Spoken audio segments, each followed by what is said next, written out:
જેમ મારા સાથી મંત્રીએ કહ્યું કે આદરણીય મુખ્યમંત્રી શ્રી ભૂપેન્દ્રભાઈ પટેલના માર્ગદર્શનમાં છેલ્લા ગણતરીના દિવસોમાં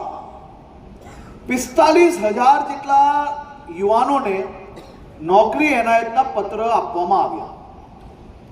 સામાન્ય રીતે કોઈ બી રાજ્યમાં તમે કમ્પેરિઝન કરી લો, આપણી જનસંખ્યા પ્રમાણે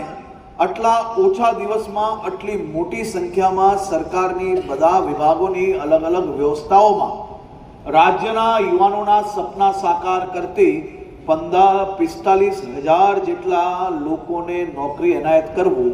આ કોઈ સામાન્ય વિષય નથી। આ વિષય એક રાત દિવસ અનેક સમયની મહેનત હોય છે ને એના પછી ટ્રાન્સપરન્સી જોડે નિમણૂક પત્ર આપી શકાતા હોય છે અને આ નિમણૂક પત્ર આપવામાં સફળતા પ્રાપ્ત થઈ એની પાછળ જેટલાય પરીક્ષા લેનાર અધિકારીઓ છે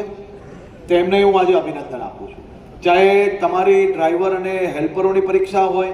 તમને એક સામાન્ય પરીક્ષા દેખાતી હશે, પરંતુ આ પરીક્ષામાં ન્યાય 100% કરવાનું હોય અને એ 100% ન્યાયમાં